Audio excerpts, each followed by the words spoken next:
Hello everyone, स्वागत है आप सभी लोगों का फिर से एक नए वीडियो में। आज के इस क्लास में हम लोग बात करने वाले हैं प्लांट किंगडम के आगे।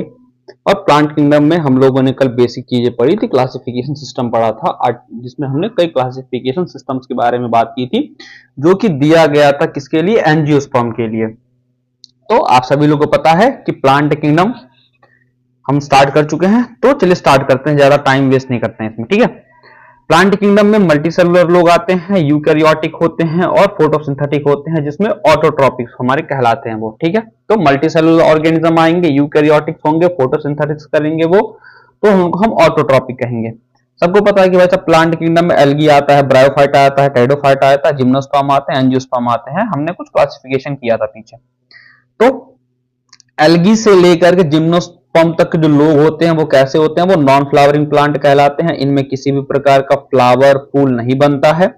और जबकि एंजियोस्पर्म में हमारे फ्लावरिंग प्लांट कहलाता है और इसमें फ्लावर बनता है, ठीक है। तो ये नॉर्मल सी बात थी जो हमने की थी। साथ ही साथ फ्लावरिंग प्लांट का हमने क्लासिफिकेशन देखा था, जिसमें हमने कुछ ओल्ड क्लासिफिकेशन और कुछ न्यू क्लासिफिकेशंस देखे थे। तो ओल्ड क्लासिफिकेशन में था हमारा artificial system of classification, natural system classification और फाइलोजेनेटिक सिस्टम। उसके अलावा न्यू सिस्टमैटिक्स में हमने बात की थी न्यूमेरिकल टेक्सोनॉमी, साइटोटेक्सोनॉमी और कीमोटेक्सोनॉमी के बारे में। तो आज के इस लेक्चर में हम लोग इससे आगे पढ़ने वाले हैं। तो आगे क्या है, आगे है हमारा एल्गी। एल्गी से ये हमारा चैप्टर स्टार्ट होता है। आज के इस वीडियो में हम लोग बेसिक एल्गी के बारे में चीजें पढ़ेंगे। ये 8 पॉइंट हम कवर करेंगे, ठीक, जिसमें हम बात करेंगे हैबिट एंड हैबिटाट की, उसके फॉर्म की, उसकी मॉर्फोलॉजी की, एनाटॉमी की, अगर रिक्वायर्ड होगी तो मोड ऑफ न्यूट्रिशन की बात करेंगे, मोड ऑफ रिप्रोडक्शन की बात करेंगे, इकोलॉजिकल इंपॉर्टेंस देखेंगे और क्लासिफिकेशन और एग्जाम्पल देखेंगे, ठीक। अब इसके बाद जो क्लासिफिकेशन एग्जाम्पल में इसके 3 क्लासिफिकेशन होंगे, उनको हम अगले वीडियो में डील करेंगे। तो आज के इस वीडियो में हम इतनी बातें कवर करने वाले हैं। आगे कोई भी टॉपिक पढ़ेंगे हम तो इन्हीं 8 पॉइंट्स के बेसिस पर ही पढ़ेंगे। कोई भी क्लासिफिकेशन अगर हमें पढ़ना होगा तो हम इन्हीं 8 पॉइंट के बेसिस पर ही सारे क्लासिफिकेशन को पढ़ेंगे, ठीक है। तो एल्गी स्टार्ट करते हैं। तो जैसे एल्गी का नाम है, एल्गी को कहा जाता है सीवीड, मतलब इसको समुद्री खरपतवार बोला जाता है। क्या बोला जाता है? समुद्री खरपतवार। इनको एल्गी को जल की रानी भी कहा जाता है कि एल्गी जल की रानी है, ठीक है। तो ये वो ऑर्गेनिज्म है जो कि किससे बिलोंग करते हैं? प्लांट किंगडम से बिलोंग करते हैं। किससे बिलोंग करते हैं? प्लांट किंगडम से बिलोंग करते हैं। लेकिन इनके पास न तो कोई ट्रू रूट है, ना कोई ट्रू स्टेम है, ना कोई ट्रू लीफ है, जैसे कि एक प्लांट के पास होता है। तो भैया इनको प्लांट किंगडम में क्यों इंक्लूड कर लिया गया, जब इनके पास ना तो रूट है, ना स्टेम है, ना लीफ है, जैसे कि एक प्लांट के पास होता है। एक प्लांट के पास क्या होता है? रूट होता है, स्टेम होता है, लीफ होता है, ठीक, फ्लावर होता है, फ्रूट होता है, सीड होता है। जब इनके पास ये सारी चीजें हैं ही नहीं, तो फिर इनको प्लांट किंगडम में क्यों इंक्लूड कर लिया गया? भाई सवाल तो उठता है। तो फिर हम कहते हैं कि भैया जो एल्गी है ना, वो मल्टीसेलुलर है। जी हाँ, मल्टीसेलुलर है। वो यूकैरियोटिक है, हाँ है। वो फोटोसिंथेसिस भी करता है। तो भैया ये ही तो बेसिक चीज था प्लांट किंगडम के लिए कि भैया वो मल्टीसेलुलर होना चाहिए, वो यूकैरियोटिक होना चाहिए, वो फोटोसिंथेसिस करना चाहिए, तो वो प्लांट किंगडम का पार्ट है। तो एल्गी ये सारी चीजें करता है, इसीलिए ये प्लांट किंगडम का पार्ट है। अब इसकी बॉडी में अगर रूट, स्टेम और लीफ नहीं है तो इसकी बॉडी कैसी है? तो इसकी बॉडी है भैया थैलस लाइक। कैसी बॉडी है? थैलस लाइक, ठीक।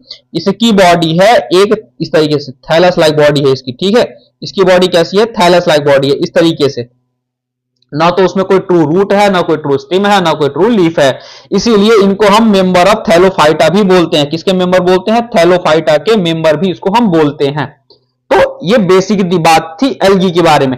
अब हम इन 8 पॉइंट में पहला पॉइंट अपना पढ़ने जा रहे हैं, जो कि है हैबिट एंड हैबिटाट, मतलब उसका रहन सहन क्या है और वो कहां रहता है, कहां पाया जाता है, वो सारी चीजें। तो सबसे पहला पॉइंट है हैबिट एंड हैबिटाट। तो एल्गी को क्या कंसीडर किया जाता है? फिश ऑफ प्लांट किंगडम, मतलब एल्गी जल की रानी है, इसको कंसीडर किया जाता है। मतलब ये मछली है किसकी? प्लांट किंगडम की। अब अगर मछली है प्लांट किंगडम की, तो जाहिर सी बात है भैया मछली को चाहिए पानी। तो इसका जो हैबिटाट होता है वो कैसा? एक्वाटिक हैबिटाट होता है। भैया पानी भी 2 तरीके के, पानी भी कैसे? 2 तरीके के, एक फ्रेश वाटर पानी, एक मरीन वाटर पानी। भैया पानी तो पानी होता है, तो फ्रेश वाटर मरीन वाटर में क्या अंतर है? तो फ्रेश वाटर वो वाटर होता है जो रिवर में, पॉन्ड में, लेक्स में पाया जा रहा है, जिसमें सैलिनिटी मतलब नमक की मात्रा कम होती है। और दूसरा होता है मरीन वाटर, वो वाटर जो समंदर में पाया जा रहा है, जिसमें नमक की मात्रा बहुत ज्यादा होती है, ठीक है। तो एक हो गया फ्रेश वाटर और एक हो गया हमारा मरीन वाटर। फ्रेश वाटर में river, pond, lake, marine water में सी वाटर आ जाएगा, ठीक। इसके अलावा ये हमें मॉइस्चरस कंडीशन में भी मिल सकते हैं, जैसे मॉइस्ट स्टोन हो गया, मॉइस्ट सॉइल हो गया, मॉइस्ट वुड हो गया, ठीक। जैसे कि कभी आपने देखा हो तालाब, कुएं की जो दीवारें होती हैं उस पे काई जमी हुई होती है, ठीक है। तो उस पे वो जो वही होती क्या होती है, एल्गी होती है, ठीक। एल्गी होती है, उसमें मॉस भी हो सकता है, फॉन्स भी हो सकता है, बट बेसिकली एल्गी वहां पे पाई जा रही है। इसके अलावा एल्गी हमें सिम्बियोसिस करते हुए भी दिख सकती है, मतलब किसी के साथ एक रिलेशनशिप में भी रह सकती है, लिव इन रिलेशनशिप रहते हैं ये लोग। जैसे कि एल्गी जो है वो फंजाई के साथ लिव इन रिलेशनशिप में रहती है, इसका एग्जांपल है लाइकेन, ठीक। और इसके अलावा ये किसी एनिमल के ऊपर भी रह सकते हैं, किसी एनिमल के ऊपर भी रह सकते हैं, उनको बोला जाता है एपिजोइक एल्गी। क्या बोलते हैं हम, एपिजोइक एल्गी। एपी का मतलब ऊपर, जोइक का मतलब एनिमल। जैसे कि एग्जांपल के तौर पे स्लॉथ बियर, स्लॉथ बियर पे एक एल्गी रहता है, कैसा रहता है, एक एल्गी रहता है। तो इसीलिए इसको हम क्या बोल देते हैं, एपिजोइक एल्गी, मतलब दूसरे एनिमल के ऊपर रहने वाला एल्गी, ठीक है। तो ये थी छोटी सी बात हैबिट एंड हैबिटाट के बारे में, कोई डाउट नहीं होगा इसमें, ठीक है। आगे चलते हैं, अब हम बात करते हैं फॉर्म की। तो फॉर्म के बारे में बात किया जाए तो फॉर्म में देखो एल्गी दो प्रकार के होते हैं, पहला होता है यूनिसेलुलर एल्गी, दूसरा होता है मल्टीसेलुलर एल्गी। अब यूनिसेलुलर एल्गी में जैसे प्रोटिस्टा में आते हैं, क्राइसोफाइटा, डायनोफ्लैजिलेट, ये सारे आ गए, ठीक। मल्टीसेलुलर में वो सारे एल्गी जो प्लांट किंगडम में आते हैं वो आएंगे इसमें, ठीक। इसमें भी कुछ यूनिसेलुलर एल्गी आते हैं, फिर से वही है कि वो कैसे हैं, वो यूकैरियोटिक हैं, ठीक है। वो फोटोसिंथेसिस करते हैं, जनरली सारा काम प्लांट जैसा करते हैं, इसीलिए उनको प्लांट किंगडम में रखा गया है, बावजूद इसके कि वो यूनिसेलुलर हैं, ठीक। देखो यूकैरियोटिक का मतलब, और देखो, और खासकर फॉर्म जो होता है ये मल्टीसेलुलर है, साथ ये यूकैरियोटिक भी है। कैसा, ये यूकैरियोटिक भी होता है, मतलब इसके पास ट्रू न्यूक्लियस मौजूद होता है। क्या होता है, एक ट्रू न्यूक्लियस मौजूद होता है इनके सेल में, ठीक। अब वही मॉर्फोलॉजी की बात की जाए, अगर किसकी मॉर्फोलॉजी की बात की जाए तो ये तीन फॉर्म में हमें देखने को मिल सकते हैं, किस तीन तरीके में देखने को इनकी मॉर्फोलॉजी तीन फॉर्म में हो सकती है। पहली ये हमें कॉलोनी के फॉर्म में दिख सकते हैं, किस फॉर्म में, कॉलोनी के फॉर्म में दिख सकते हैं, तो इनको बोलेंगे कॉलोनियल एल्गी। मतलब कई सारे एल्गी आपस में झुंड बना करके एक साथ रहने लगेंगे और इनके बाहर एक सराउंडिंग में कवरिंग आ जाएगी जो कि किसकी होगी, म्यूसिलेज की कवरिंग आ जाएगी। किसकी आ जाएगी, म्यूसिलेज की कवरिंग आ जाएगी। तो इसमें जो एग्जांपल आएगा वो होगा बॉल बॉक्स। कौन होगा, बॉल बॉक्स। अब फिलामेंटस एल्गी की बात करें, जैसे हमने हाइफा माइसीलियम देखा था, उसी तरीके से ये एल्गी एक फिलामेंट लाइक स्ट्रक्चर बना देते हैं, ठीक है, एक रॉड लाइक स्ट्रक्चर बना देते हैं। तो इनके एग्जांपल में आ जाएंगे यूलोथ्रिक्स और स्पायरोगैरा। कौन से, यूलोथ्रिक्स और स्पायरोगैरा। अब वही कुछ एल्गी होते हैं जो कॉम्प्लेक्स बॉडी बनाते हैं। कॉम्प्लेक्स बॉडी का मतलब ये काफी लंबे लंबे बॉडी हो सकती है, ठीक है, काफी हंड्रेड्स ऑफ मीटर लंबी ये बॉडी हो सकती है, ये काफी कॉम्प्लेक्स बॉडी होती है। तो इसका एग्जांपल है कैल्प, जो कि 100 ऑफ मीटर हो सकता है, इसीलिए इनको हम जायंट्स ऑफ एल्गल वर्ल्ड भी बोलते हैं। क्या बोलते हैं, जायंट्स ऑफ एल्गल वर्ल्ड इनको बोला जाता है। एनाटॉमी की बात करें तो हमें जरूरी नहीं है, इसलिए हमने एनाटॉमी पढ़ी नहीं है, ठीक है। एनसीईआरटी में एनाटॉमी के बारे में कुछ भी नहीं दिया गया हुआ है। तो इतनी बातें समझ में आ गई होंगी, ठीक है। अब तक हमने हैबिट एंड हैबिटाट देख लिया, फॉर्म देख लिया, मॉर्फोलॉजी देख ली, एनाटॉमी जरूरत नहीं है तो छोड़ दिया हमने, ठीक है। अब हम बात करते हैं मोड ऑफ न्यूट्रिशन की। तो मोड ऑफ न्यूट्रिशन की बात की जाए तो एल्गी के पास क्या होता है, क्लोरोफिल होता है, ठीक। एल्गी के पास क्लोरोफिल होता है और अदर पिगमेंट्स भी होते हैं। क्लोरोफिल के अलावा भी कुछ पिगमेंट्स होते हैं। और ये जो क्लोरोफिल होता है ये किसके अंदर होता है, ये क्लोरोप्लास्ट के अंदर होता है। किसके अंदर होता है, ये क्लोरोप्लास्ट के अंदर होता है।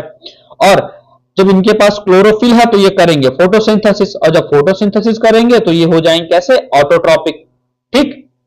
इसमें से कुछ सिम्बियोटिक भी होते हैं, जैसे लाइकेन, जिसमें एक एल्गी एक फंजाई। इसमें एल्गी जो होता है वो खाना बनाता है, लेकिन खाना किसकी मदद से बनाता है, फंजाई की हेल्प से बनाता है, ठीक है, क्योंकि उसमें कुछ सारी चीजें फंजाई लेकर के आता है, तो फंजाई की हेल्प से वो खाना बनाता है। तो मोड ऑफ न्यूट्रिशन में ये सारी चीजें हैं, कोई डाउट नहीं है इसमें, ठीक है। थोड़ा स्लो चला है, चलो अब बात करते हैं हम मोड ऑफ रिप्रोडक्शन की। तो हमने आपको 3 मोड ऑफ रिप्रोडक्शन सिखाए हुए हैं। 3 मोड कौन से थे, पहला था वेजिटेटिव रिप्रोडक्शन, दूसरा था एसेक्सुअल रिप्रोडक्शन और तीसरा था सेक्सुअल रिप्रोडक्शन। तो देखो वेजिटेटिव रिप्रोडक्शन का हिंदी मतलब होता है कायिक प्रजनन। कौन होता है, कायिक प्रजनन।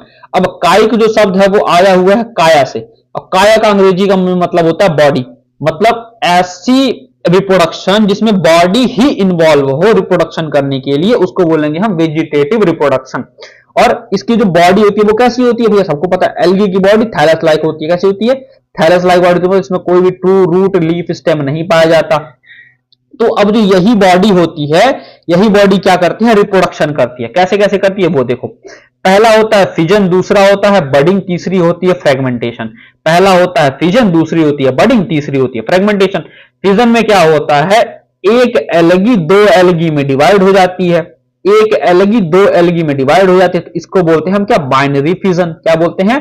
Binary fission. ठीक। बडिंग में उसी थैलस के ऊपर, थैलस लाइक बॉडी के ऊपर छोटा सा बड निकल आता है। क्या निकल आता है? बड निकल आता है। और यही बड जब डी अटैच हो जाता है तो एक नए थैलस को फॉर्म कर देता है, नया थैलस बना देता है। ठीक। तो ये हो गया बडिंग।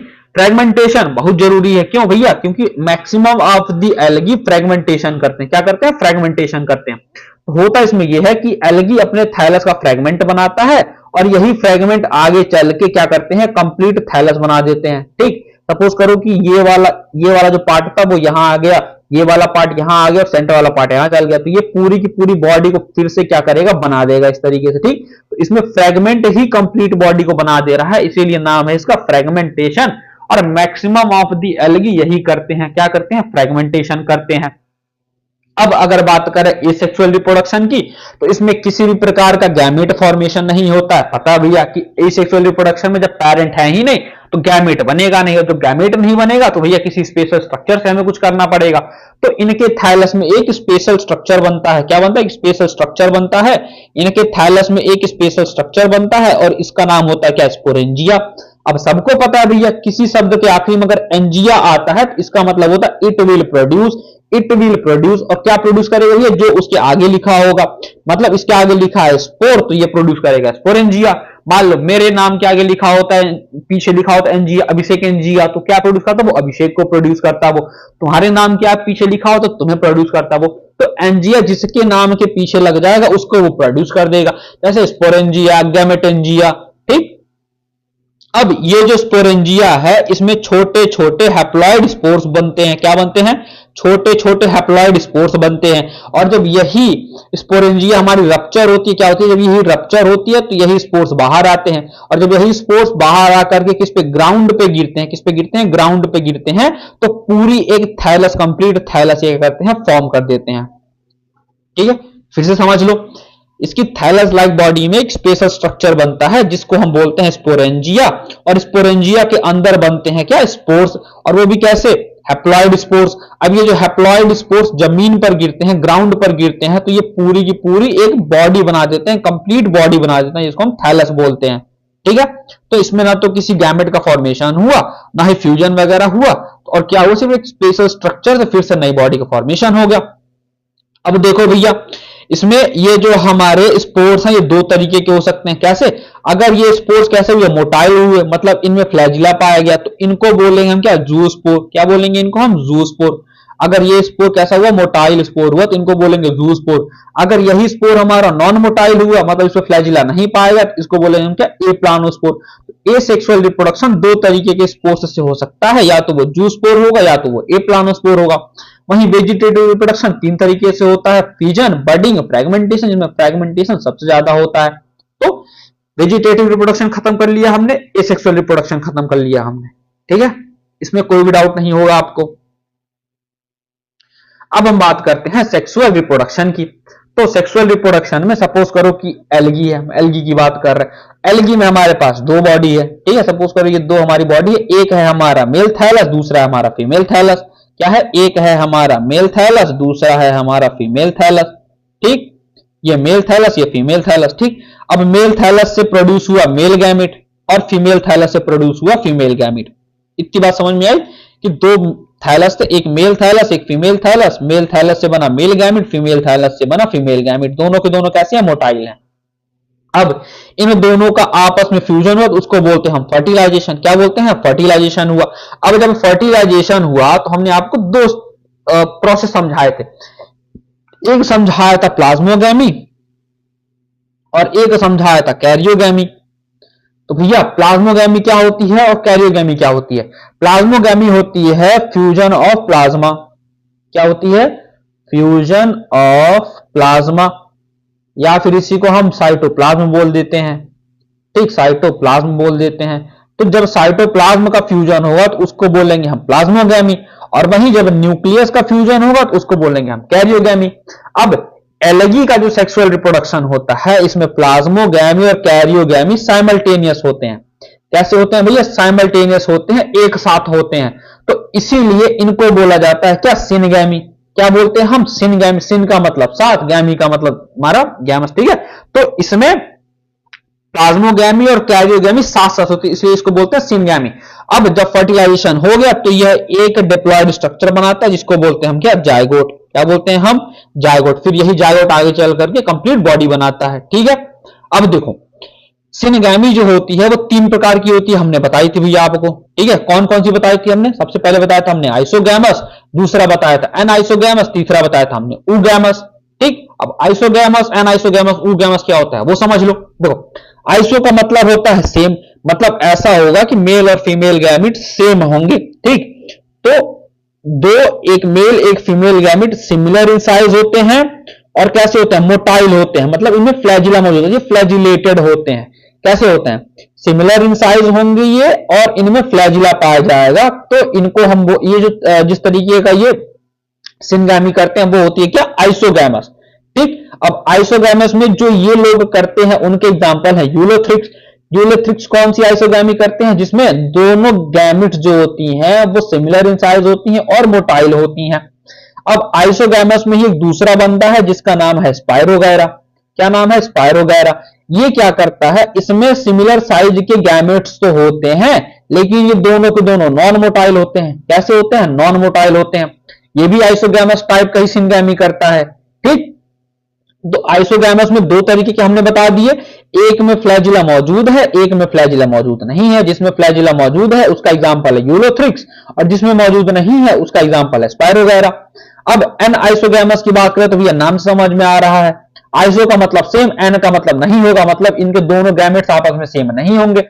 वही हुआ कि दोनों के दोनों फ्लैजिलेटेड तो है, मोटाइल तो है, लेकिन कैसे है? मेल इसका स्मॉल है, फीमेल इसकी लार्ज है। इसका एग्जांपल है यूडोरिना। यूडोरिना किस टाइप का सिनगैमी करता है? एन आइसोगैमस टाइप का सिनगैमी करता है, जिसमें मेल हमारा स्मॉल और मोटाइल होता है और फीमेल हमारी लार्ज और मोटाइल होती है, ठीक। अब तीसरे तरीके की सिनगैमी होती है ऊगैमस, जिसमें मेल हमारा स्मॉल होता है, मोटाइल होता है, लेकिन फीमेल हमारी कैसी होती है? लार्ज होती है, नॉन मोटाइल होती है। कैसी होती है? लार्ज होती है और नॉन मोटाइल होती है। इनके एग्जांपल हैं फ्यूकस और बॉलवॉक्स। क्या है? फ्यूकस और बॉलवॉक्स, ये जो दोनों हैं ये ऊगैमस टाइप की क्या करते हैं? सिनगैमी करते हैं, ठीक। तो सेक्सुअल रिप्रोडक्शन समझ में आ गया होगा। एसेक्सुअल, फिर से एक बार समझा दे रहा हूं। Mode of reproduction, vegetative reproduction में 3 चीजें करते हैं, फिजन, बडिंग, फ्रेगमेंटेशन। फ्रेगमेंटेशन सबसे ज्यादा होता है। एसेक्सुअल रिप्रोडक्शन में चाहे तो ये जूस्पोर बनाएंगे, चाहे ये एप्लानोस्पोर बनाएंगे, कोई गैमेट का फॉर्मेशन नहीं होगा, और एक स्पेशल स्ट्रक्चर के थ्रू इनका स्पोर बनेगा और फिर से वो ग्राउंड पे गिर करके थैलस बना देगा। जबकि सेक्सुअल रिप्रोडक्शन में 2 बॉडी होगी, एक मेल एक फीमेल, 2 गैमेट बनाएंगे, एक male gamete female gamete, fertilisation होगा। प्लाज्मोगैमी कैरियोगैमी दोनों साथ साथ होगी, एक स्ट्रक्चर बनेगा जिसको बोलेंगे हम जायगोट, जो कि कैसा होगा? डिप्लॉयड स्ट्रक्चर होगा, 2n स्ट्रक्चर होगा, दोनों साथ साथ, तो इसलिए इसको बोलेंगे हम साइमल्टेनियस, और इसका नाम देंगे सिनगैमी। सिनगैमी 3 प्रकार की होती है, आइसोगैमस, एनाइसोगैमस और ऊगैमस। आइसोगैमस के एग्जांपल है यूलोथ्रिक्स, स्पाइरोगैरा। यूलोथ्रिक्स में दोनों गैमेट सेम साइज के होंगे, मोटाइल होंगे। स्पाइरोगैरा में सिमिलर इन साइज तो होंगे बट नॉन मोटाइल होंगे। एनाइसोगैमस में यूडोरिना एग्जांपल है, स्मॉल मोटाइल मेल गैमेट होता है, लार्ज और मोटाइल फीमेल गैमेट होती है। वहीं ऊगैमस में फ्यूकस और बॉलवॉक्स एग्जांपल है, जिसमें मेल हमारा स्मॉल और मोटाइल होगा और फीमेल हमारी लार्ज और नॉन मोटाइल होगी, ठीक। तो मोड ऑफ रिप्रोडक्शन भी हमारा खत्म। अब बात करते हैं हम इकोलॉजिकल एंड इकोनॉमिकल इंपॉर्टेंस की। तो देखो भैया, इकोलॉजिकल इंपॉर्टेंस जो होता है इसको बोलते हैं इंपॉर्टेंस फॉर इकोसिस्टम, मतलब हमारे वातावरण को क्या इससे फायदा पहुंच रहा है, वो हमारा इकोलॉजिकल इंपॉर्टेंस है। हमको क्या फायदा पहुंच रहा है, मतलब इकोनॉमी के तौर पे क्या फायदा पहुंच रहा है, पैसा कितना मिल रहा है हमको उस चीज से, ठीक है। तो वो होता है इकोनॉमिकल इंपॉर्टेंस। एलगी दोनों फायदे देती है, इकोलॉजिकल भी देती है, इकोनॉमिकल भी देती है। देखो, जो एलगी होती है वो ग्रीन इन कलर होती है भैया, क्यों? इसके पास क्लोरोफिल मौजूद होता है। क्लोरोफिल मौजूद है तो ये क्या करेगा? फोटोसिंथेसिस करेगा। अब ये रिएक्शन तो सबने कहीं ना कहीं देखी होगी कि जब कार्बन डाइऑक्साइड पानी के साथ रिएक्ट करता है in presence of sunlight and chlorophyll, तो वो बनाता है ग्लूकोज और ऑक्सीजन रिलीज कर देता है। आपको पता भी है ये फोटोसिंथेसिस की रिएक्शन है कि कार्बन डाइऑक्साइड जब वाटर के साथ रिएक्ट करता है in presence of sunlight and chlorophyll, तो वो बनाता है ग्लूकोज और ऑक्सीजन बाहर निकल जाती है, लिबरेट हो जाती है। अब ये जो ग्लूकोज बनी ये स्टार्च में फिर कन्वर्ट हो जाएगी। किसमें कन्वर्ट हो जाएगी? स्टार्च में कन्वर्ट हो जाएगी। ठीक, और ये जो कार्बन डाइऑक्साइड होता है इसी का तो फिक्सेशन हम करते हैं फोटोसिंथेसिस में। सबको पता है ना कि फोटोसिंथेसिस में आखिर प्लांट करते क्या है? कार्बन डाइऑक्साइड को फिक्स करते हैं, ऑक्सीजन को लिबरेट करते हैं, यही करते हैं। तो ऑलमोस्ट जितने भी प्लांट हैं पूरी धरती पर, जितने भी प्लांट हैं पूरी धरती पर, मतलब एल्गी, ब्रायो, टेरिडो, जिम्नो और एंजियो, ये जितने लोग फोटोसिंथेसिस करते हैं इनका 50%, इनको ऑलमोस्ट 50% अकेले कौन करता है? भैया एल्गी करता है। मतलब almost 50% of photosynthesis is performed by algae. जो लगभग 50% कार्बन डाइऑक्साइड का फिक्सेशन होता है वो कौन करता है? अकेले के दम पर एल्गी करता है। और जो एल्गी होता है वो ऑक्सीजन को इमीडिएट इन्वायरमेंट में क्या कर देता है? डिसॉल्व कर देता है। ठीक, ऑक्सीजन को इन्वायरमेंट में लिबरेट कर देता है, डिसॉल्व कर देता है। ये इसकी दूसरी इकोलॉजिकल इंपॉर्टेंस हो गई। तीसरी इकोलॉजिकल इंपॉर्टेंस क्या है भैया? कि इसमें कुछ पाए जाने वाले एल्गी कैसे होते हैं? एडिबल होते हैं, मतलब उनका हम एज अ फूड इस्तेमाल करते हैं। एनसीईआरटी के हिसाब से लगभग 70 स्पीसीज ऑफ एल्गी ऐसी हैं जिनको हम खा सकते हैं, जिनको हम खा सकते हैं। ठीक, इनको याद करने का एक ट्रिक है LPS, याद रख लो कैसे? LPS। ठीक, वो एल्गी जिनको हम खा सकते हैं उनके एग्जाम्पल के तौर पे एनसीईआरटी में दिया है LPS। L से लैमिनेरिया, P से पोरफायरा, S से सरगैसम। L से लैमिनेरिया, P से पोरफायरा और S से सरगैसम। और जो लैमिनेरिया है इसको गुड सोर्स ऑफ आयोडीन माना जाता है। क्या माना जाता है? इसको गुड सोर्स ऑफ आयोडीन माना जाता है कि भैया लैमिनेरिया जो है वो आयोडीन का काफी अच्छा खासा सोर्स है। ठीक, ये तो जो तीन थे ये इसके इकोलॉजिकल इंपॉर्टेंस थे। अब बात करते हैं कुछ इसके इकोनॉमिकल इंपॉर्टेंस की। तो सबसे पहला इकोनॉमिकल इंपॉर्टेंस वो सुनो, एल्गी की जो सेल वॉल होती है वो जनरली तो सेल्यूलोज की बनी हुई होती है। किसकी बनी होती है? सेल्यूलोज की बनी हुई होती है। लेकिन इसके साथ साथ कभी कभी इसमें कुछ सेकेंडरी डिपोजिशंस भी हो जाते हैं। क्या हो जाते हैं? कुछ सेकेंडरी डिपोजिशंस भी देखने को मिलते हैं। उन्हीं में से एक सेकेंडरी डिपोजिशन का नाम है हाइड्रोकोलाइड्स। क्या नाम है भैया? हाइड्रोकोलाइड्स। हाइड्रो का मतलब है पानी और कोलाइड का मतलब है कोलाइडल नेचर का, मतलब ऐसा नेचर जो पानी को होल्ड करके रख सके। कैसा? जो पानी को होल्ड करके रख सके। तो इसमें वाटर होल्डिंग कैपेसिटी पाई जाती है। इनके जो सेकेंडरी डिपोजिशन होते हैं इनको हम हाइड्रोकोलाइड्स कहते हैं। ठीक, अब यही जो इसकी वाटर होल्डिंग कैपेसिटी है इसी का इस्तेमाल हम करते हैं अपने इंडस्ट्रियल यूज के लिए। किसके लिए? इंडस्ट्रियल यूज के लिए। इसमें से दो, पहला है एल्जिन और दूसरा है कैरेंजिन। ठीक, ये दो प्रकार के हाइड्रोकोलाइड्स हैं। पहला है एल्जिन, दूसरा है कैरेंजिन। एल्जिन को हम निकालते हैं किससे? ब्राउन एल्गी से। और कैरेंजिन को निकालते हैं किससे? हम रेड एल्गी से। ब्राउन एल्गी को हम क्या बोलते हैं भैया? फियोफाइसी। और रेड एल्गी को क्या बोलते हैं हम? रोडोफाइसी। तो एल्जिन और कैरेंजिन का हम किस तरीके से इस्तेमाल करते हैं? इनका इंडस्ट्रियल इस्तेमाल करते हैं क्योंकि हाइड्रोकोलाइड्स होते हैं, इनमें वाटर होल्डिंग कैपेसिटी होती है। तो कभी कभी ये उन चीजों को रैप करने में काम आती हैं जिनको हमें काफी लंबी दूरी तक ट्रांसपोर्ट करना हो और उन्हें मॉइस्चर की जरूरत हो। तो जब इसको हम इन हाइड्रोकोलाइड्स में रैप कर देंगे तो इनमें पानी होल्ड रहेगा। ठीक, पानी होल्ड रहेगा तो ये उस चीज के ट्रांसपोर्टेशन में हेल्प करेंगे कि भैया वो चीज ड्राई नहीं होने पाएगी जल्दी। ठीक, तो इस तरीके से इसका ये पहला इकोनॉमिकल इंपॉर्टेंस था एल्गी का। बात समझ में आ गई? अब जो दूसरा इकोनॉमिकल इंपॉर्टेंस है वो है अगार अगार जेल का, कि हम इन एल्गी से क्या निकालते हैं भैया? अगार अगार जेल निकालते हैं। और इन्हीं अगार अगार जेल को एग्रोज जेल भी बोला जाता है। क्या बोला जाता है? Agarose gel. अब दो ऐसे एल्गी हैं जिनका हम इस्तेमाल करते हैं इन जेल को बनाने के लिए। तो पहला है जिलेडियम, दूसरा है ग्रासिलेरिया। पहला है जिलेडियम, दूसरा है ग्रासिलेरिया, जिनसे हम एग्रोज जेल बनाते हैं। और ये दोनों के दोनों कैसे एल्गी हैं? रेड एल्गी हैं। कैसे एल्गी हैं? रेड एल्गी हैं। अब ये जो एग्रोज जेल है सबको पता भी है इसका इस्तेमाल कहां कहां करते हैं। इसका इस्तेमाल हम करते हैं जेल इलेक्ट्रोफोरेसिस में। भैया काफी इंपॉर्टेंट प्रोसेस होती है जेल इलेक्ट्रोफोरेसिस। इसमें हम डीएनए का सेपरेशन करते हैं। क्या करते हैं? डीएनए को हम सेपरेट आउट करते हैं इस इलेक्ट्रोफोरेसिस में। और अगर ये एग्रो जेल ना होता तो ये डीएनए सेपरेट नहीं हो पाता, तो इस तरीके की टेक्निक बन ही नहीं पाती। ठीक, इसके अलावा हम आइसक्रीम मैन्युफैक्चरिंग में इसका इस्तेमाल करते हैं। ठीक, कुछ जेलीज और कुछ जेलेटिन्स बनाने में इस्तेमाल करते हैं, एज अ फूड इस्तेमाल करते हैं फॉर एनिमल्स। ठीक, इससे हम जेल बनाते हैं। ठीक है, और इसके साथ ही साथ एक और यूज होता है, हम इसको इस्तेमाल करते हैं as a single cell protein. किस तरीके से? As a single cell protein, मतलब ऐसा प्रोटीन जो कि सिंगल सेल के फॉर्म में है। कैसे फॉर्म में? सिंगल सेल के फॉर्म में। अब देखो, दो नाम, क्लोरेला और स्पाइरुलिना, दो एल्गी, क्लोरेला और स्पाइरुलिना। क्लोरेला तो हमारा एक एल्गी है और स्पाइरुलिना हमारा ब्लू ग्रीन एल्गी है। ठीक, कैसा है? ब्लू ग्रीन एल्गी है। अब सबको पता है भैया कि मल्टी सेलुलर ऑर्गेनिज्म ही सिर्फ और सिर्फ प्लांट में आते हैं, लेकिन ये दोनों तो यूनिसेलुलर है। तो भैया इनका यहां पे क्या मतलब? देखो, ये क्या कर लेते हैं? ये यूकैरियोटिक है, ये फोटोसिंथेसिस कर लेते हैं। ठीक, ये ऑटोट्रोपिक नेचर के भी हैं। ठीक, और साथ ही साथ भी ये सारे काम कर लेते हैं जो कि एक प्लांट कर लेता है।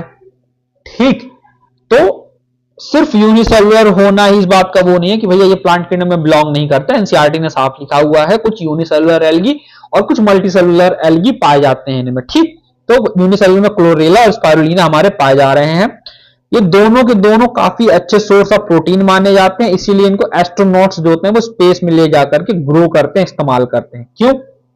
सिंगल सेल है तो इनका जो वेट है वो काफी कम है। वेट काफी कम है, लेकिन इनका जो प्रोडक्शन रेट है, ठीक, इनका जो प्रोडक्शन रेट है वो काफी ज्यादा हाई है। मतलब कुछ ही kilogram of single cell protein कई हंड्रेड्स ऑफ किलोग्राम हमारा क्या प्रोटीन पैदा कर सकता है। तो भैया आराम से कुछ लेकर के गए थोड़ा बहुत और वहां जाकर के प्रोटीन अपना पैदा कर रहे हैं और उन प्रोटीन को कंज्यूम कर रहे हैं। तो जो एस्ट्रोनॉट्स होते हैं वो इन्हीं सिंगल सेल प्रोटीन को लेकर के जाते हैं कहां पे? स्पेस में। ठीक, तो ये था हमारा इकोलॉजिकल और इकोनॉमिकल इंपॉर्टेंस। अब हम बात करते हैं इस टॉपिक के आखिरी पॉइंट की, जो कि क्लासिफिकेशन ऑफ एल्गी। तो ये क्लासिफिकेशन ऑफ एल्गी जो कि डिपेंड करती है कुछ बातों पर, जैसे कि क्लोरोफिल का टाइप क्या होगा, टाइप ऑफ क्लोरोफिल क्या होगा, वहीं एसेसरी पिगमेंट का टाइप क्या होगा, मतलब टाइप्स ऑफ एसेसरी पिगमेंट्स क्या होंगे। इसके अलावा स्टोरेज फूड मटेरियल क्या होगा। कभी कभी हम रिप्रोडक्शन को भी ले लेते हैं। ठीक है, तो इन्हीं के बेसिस पर हमने एल्गी को क्लासिफाई किया 3 कैटेगरीज में। कितने कैटेगरीज में? 3 कैटेगरीज में। पहला है क्लोरोफाइसी, दूसरा फियोफाइसी, तीसरा है Rhodophyceae. Chlorophyceae, Phaeophyceae, Rhodophyceae. Chlorophyceae सबको पता भी है, क्लोरो का मतलब होता है क्लोरोफिल से आता है। क्लोरोफिल कैसा होता है? ग्रीन होता है। फाइसी का मतलब एल्गी होता है, मतलब इसको हम कॉमनली बोल देते हैं क्या? Green algae. फियोफाइसी को कॉमनली बोल देते हैं हम क्या? Brown algae. और रोडोफाइसी को हम बोल देते हैं क्या? Red algae.